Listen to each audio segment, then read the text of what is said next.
Hello.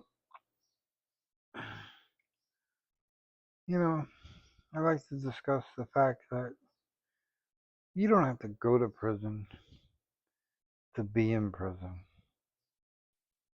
Uh, your mind, this is your prison right here, and this is your prison right here. Especially if you're not healed, if you're toxic, if you're damaged from your childhood or past relationships, or that's because your soul is corrupt, not good, and not healthy. Um, which could be the product of childhood and other factors. But, it's just, and it could be anything. Um, it could be you're in love with a man or a woman and they don't even know you exist, but you're fixated on them. You constantly think about, like what stalkers do. They constantly fixate on a person or a celebrity. It doesn't have to be a celebrity, of course, but it's the famous ones are celebrities, and they imagine they're getting married to this celebrity or having their children, and of course the ones you read about or the ones they make movies about take it to the next level. But and you could have like the woman who killed Selena. She was in a prison in her own mind, uh, about her fantasies about Selena and the fame that she wanted. She wanted Selena's fame and tried to get it by being the president of her fan club, and that brought her close proximity to the fame that she wanted. And I guess she felt in a way that it would rub off on her, you know. But I mean, as crazy as that sounds, hurting Selena, which is what she did, is just as crazy too. So, kind of one goes with the other. Um, and I'm just giving examples, but the way you're in prison could be tremendous. Your job could be a prison. You work in a cubicle. The cubicle is a prison without a door, but the door is invisible, really, because if you walk out of that cubicle, you give up your car, you give up your house, you give up your wife, you give up your kids. You can't make the bills, so they don't need a door. All that stuff keeps you in that seat, doing their slave labor and working for slave wages. So, you know, the, but and I don't live in a prison. I don't work in a cubicle. I did at one point, and I hated it, and I did what I could to get out of it, and that's what I did. Uh, but even when I wasn't working in a cubicle, I worked from home uh, as an accountant. I had to go to clients and do audits, and it was still a prison because I couldn't decide what I wanted to do in the morning. I had to do what my boss wanted me to do. And if I didn't do it, I risked losing all those things I just mentioned. So I didn't need a cubicle to be in prison. The prison's right here. You know. So I freed myself of that prison. And, you could be in a 50-room mansion, $50 million mansion. And I guess a 50-room mansion today is probably about 200 million. So you could be in a $200 million mansion and still be in a prison. Now a lot of people listening to this or watching this would say, "Well, I want to live in that prison. Give me a chance." You know, and you say that now because you don't live there. But if you did live there, you might not have that same feeling. Uh, the newness wears off. The emptiness of those 50 rooms weighs on you. Uh, you know, uh, a lot of those big mansion type things are in desolate areas or on the hilltop, on the hillside, and there's no neighbors, there's nobody around, and it's very lonely. It can be very, very lonely. Like prison is. Prison's a very lonely place. You're surrounded by a lot of people, but it's still a very lonely place.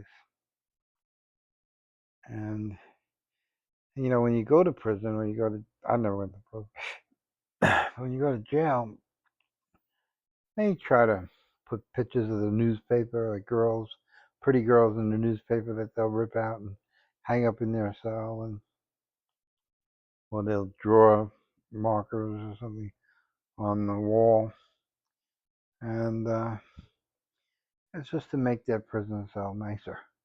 you know, it's still a prison cell though. You can't get rid of the door or the toilet. you know, so and it didn't.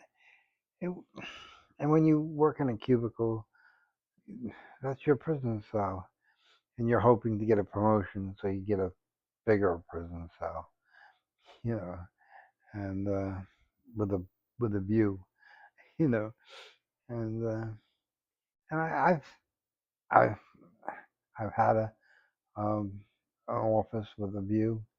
It was a very beautiful office, uh, right on 53rd Street and 7th Avenue, between Broadway and 7th Avenue, and I had looked out my window and I saw the marquee for what then was David Letterman, the David Letterman show, the Ed Sullivan Theater, and so it was a prime spot.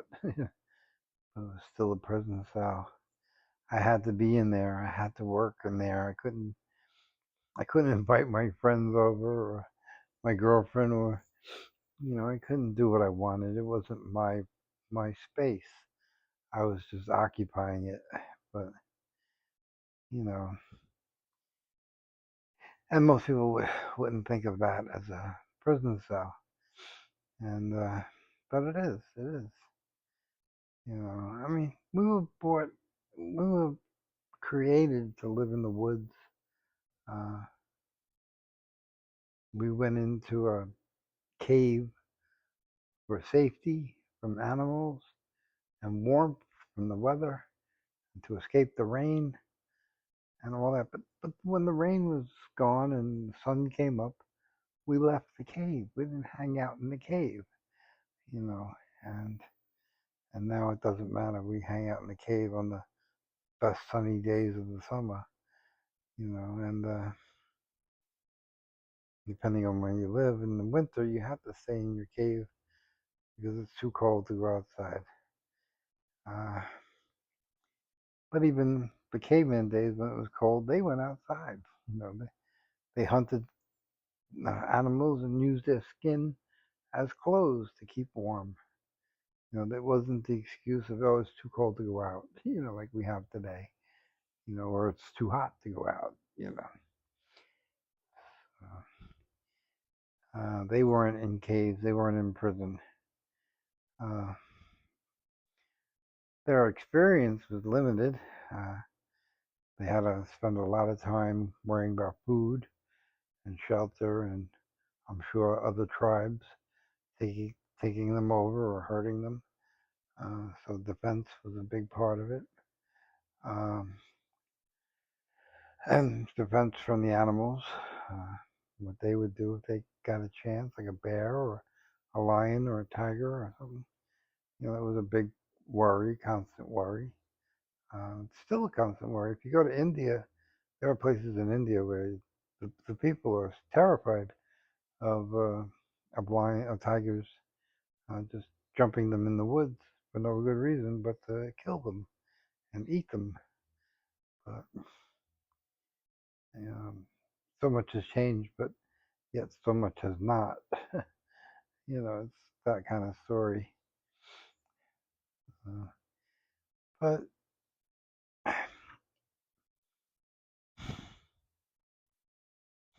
yeah, it's hard. It's hard to be free. It's hard. Everybody's gonna say, well, he's only free because he gets Social Security, and he gets free medical and all that stuff. And I didn't ask for it; it was given to me. Uh, I applied for it, and then I got it. And you know, but I know a lot of people on because I'm on Social Security, and I'm around a lot of people that are on Social Security, and they're not free. They're not free at all. They still feel like they don't get enough. They still feel like their life is destroyed, like they don't have a life because they want the Ferrari in the driveway and they know they'll never have it. So that weighs on them, you know. And and on Social Security, you're lucky to have an e-bike, which I have, But it's just they have a lack mentality, and that means they'll never have enough. I mean, I don't. I'm very happy with what I have. Very content. Uh, I pay for what I want. I do what I want. Uh, and I guess God set me up this way, and I didn't set myself up this way. God did. Because there are a lot of people that that that have my kind of story and don't have my kind of life. And God did that. And God made me Jesus. God brought me to you, and I've done things that nobody ever expected, including myself. You I've been in jail. I think it was just a way of telling me that you're not in jail when you're in jail. I was in jail, but I wasn't in jail. So when you live in prison in your mind with your wife in your 50-room mansion, prison's like a break. You get a lot of time to sleep. You don't have to worry about food. It's already made for you. And well, it's not the best, but it's food. And if you had a 50-room mansion, I'm sure you wouldn't like the food. But, it's just, I'm just saying, it's like a break. It's like a vacation of the mind, because there's nothing to do in there but spend time and read. And I did a lot of reading. I did a puzzle book and stuff like that. And just spent my time. I knew I was getting out. I knew I was getting out. And uh, it was just a matter of time. And I'm trying to help you. If you're in prison now, if you're in prison in your mind, you can get out. You can get out, but you're not going to want to do the things I'm going to tell you to do to get out. You're not going to want to abandon your car. You're not going to want to abandon your family. Uh, and I wish you didn't have to abandon your family, but their desire to stay in the slave and lack mentality is only going to drag you down. They're only going to make it that much harder for you, because they're going to be like, I want a new pair of shoes. And you're going to be like, well, I'm happy with the ones I got, and so should you. And they're not gonna let that fly. The wife's not wants a new handbag, and you're gonna be like, well, you got 10 in the closet, pick one. And she doesn't want to hear that. So you know, that's why you're not gonna want to do what I'm telling you to do to be free. You know, you literally have to free yourself. You know, uh, but you're so boxed in your box. This is your box. You're so boxed in, and you have an outer box and an outer box. I mean, I said it before on tapes that when you go to prison upstate, they have a wall, and then they have another wall, and then they have another wall, and Then they have a fence. So if you want to get out of the prison, you got a lot of hurdles to climb. And same goes right here. You got outer and outer walls, and it's hard. I'm not saying it's easy. I was in there. I was in there, so I know how hard it is. And it took years. It took years. And the one thing I didn't do was give up.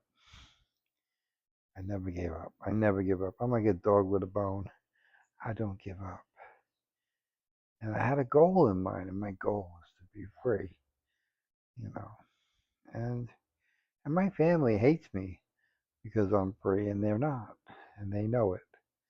Now they don't come up to me and say, "Jay, you're free. We hate you." No, they just treat me horribly um, because they're miserable and they don't like someone who's happy. Uh,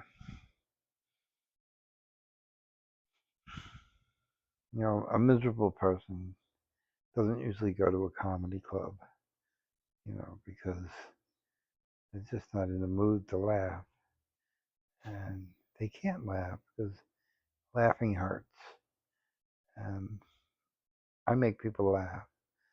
I think you see that, and that's why they hate me because I make them laugh and they don't want to. And that's when I make them laugh the most. That's when I turn it on the highest, when they're miserable. I'm just trying to cheer them up, but I know at the same time I'm pissing them off. And, you know, sometimes you gotta take, when you take medicine, it tastes like crap, but it makes you feel better. Remember when your mother or father had to sit on you on the floor to get you to take cough syrup? It was like they'd fight you, and just to get that spoonful of cough syrup down your throat, and then you felt better, you know. And it's no different, no different than that. Uh, if you're always nice to your kids and always good to your kids, you're doing your kids a disservice. You're really hurting them more than you can imagine. They might love you now, but when they get to be 30, they'll hate you. They will hate you because they won't have what it takes to survive, and they won't have what it takes to be free. And they'll be in a prison within a prison. And you gotta create hard times. That's what prison's all about. Creating hard times in a person's life so they learn. It's when you go to prison, at least in this country, they technically don't beat you up, but they do. But it's not the goal. It's not what the storyline they're trying to sell. But they just make you sit with yourself. Most most toxic and evil and damaged people, the last thing they want to do is sit in a room with themselves, you know, and no one else. And that's what prison does. It puts you in a cell by yourself for a long period of time. And you have to face your demons. I have a T-shirt. I make my T-shirts, and the T-shirt says, "I irritate your demons," and that's what I do. I irritate people's demons to the highest degree, and I do it on purpose. And I do it without trying anything. I don't have to do anything. Just my presence in the room irritates demons because I send off a different aura, a different vibration of who I am. And when I walk into a room, I mean, it's not because of this. It's not because of the dress. I don't need the dress. I don't need this to have the attention that I get or the effect that I have. Because there was a time when I didn't wear dresses and I didn't have this, and I still had the same effect. So I'm just trying a different approach now with the nails and stuff. It's just a different approach. In 10 years from now, maybe I'll have hair down on my ass and a biker jacket with Hell's Angels on the back or something. I don't know. I change over time. I doubt it, but you never know. I was on on a disabled bus today. It's a bus for the disabled people called Able Ride.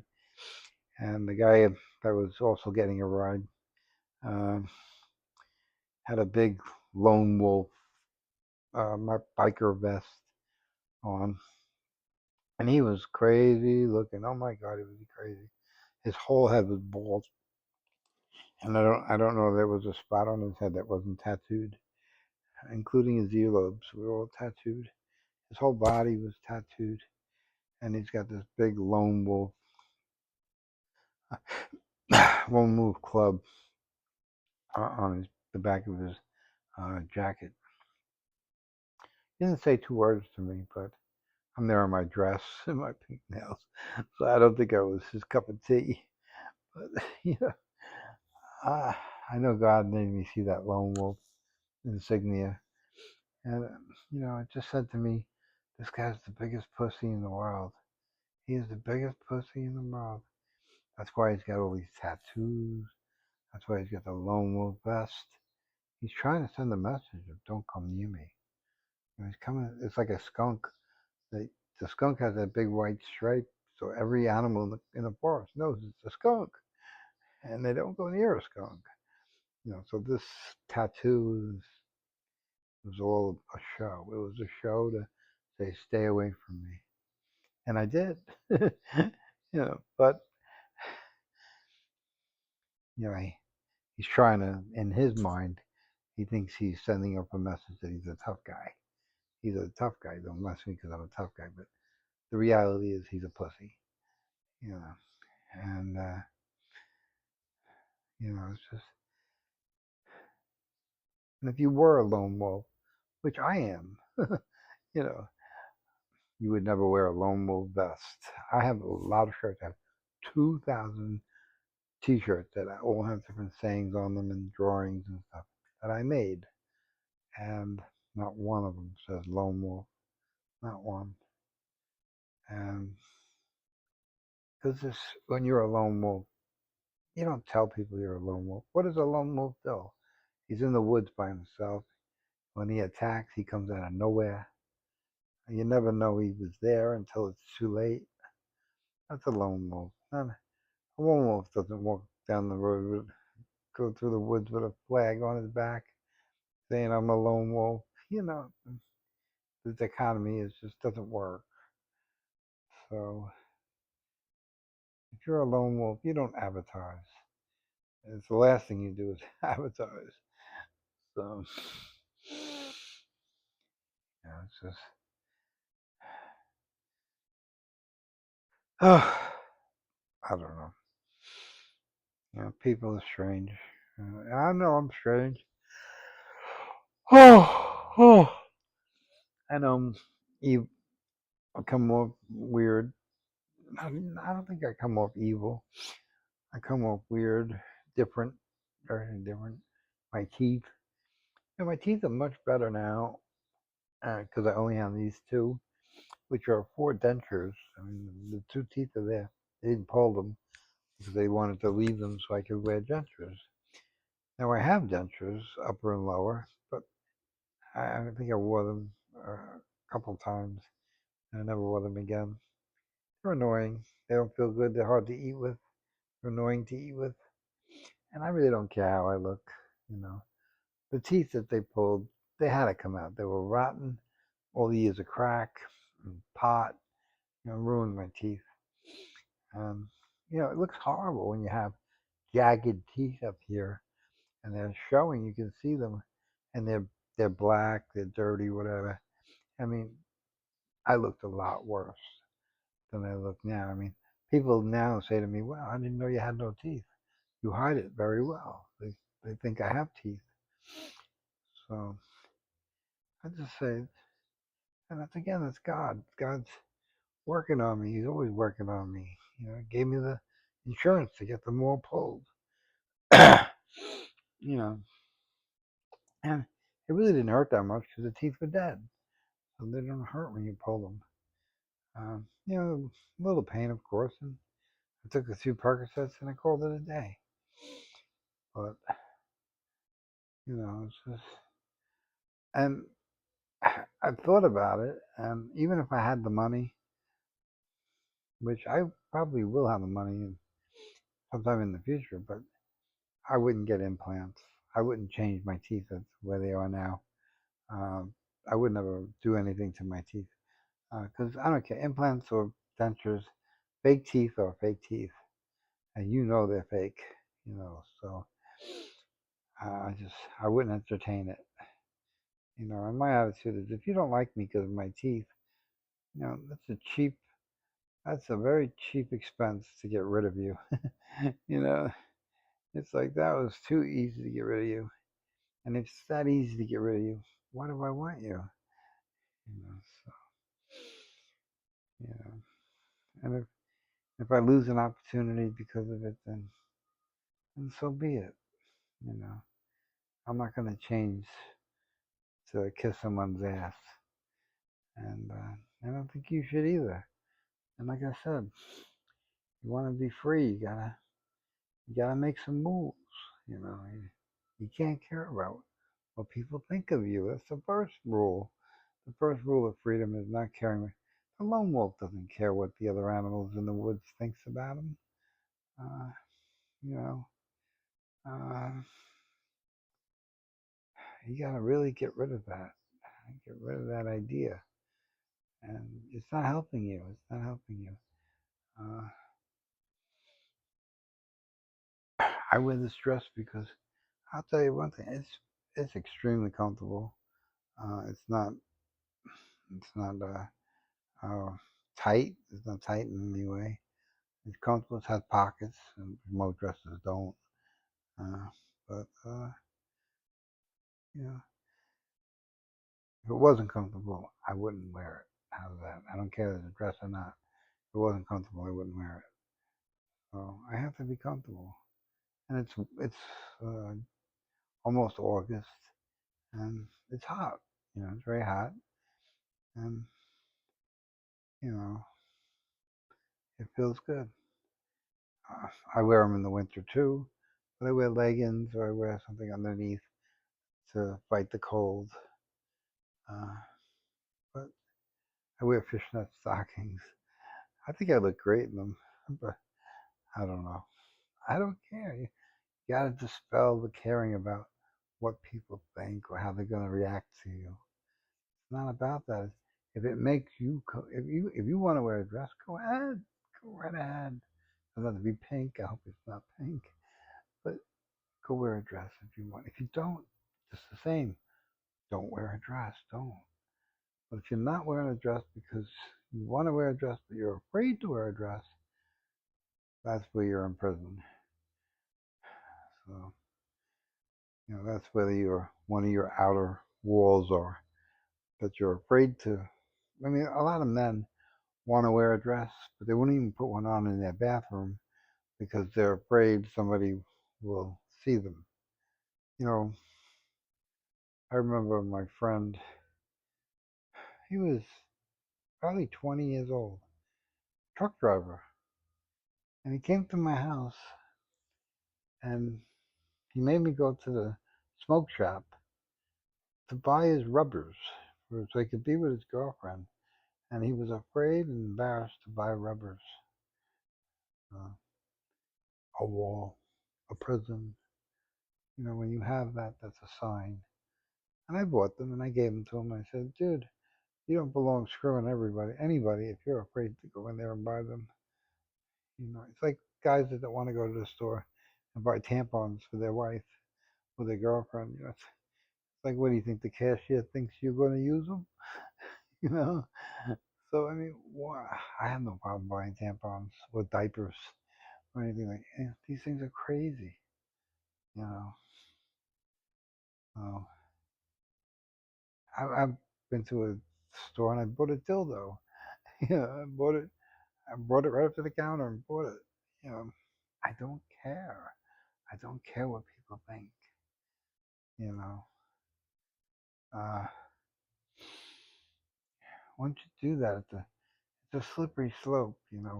If the rubbers are a hard thing to buy, you gotta question what else does he not buy, or what else does he really think that he's afraid is he gay and he's afraid to be gay?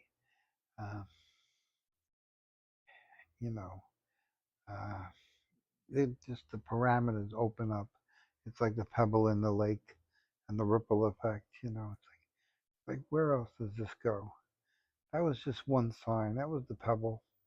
But where else does this go? And he didn't last with the girlfriend, as you can imagine.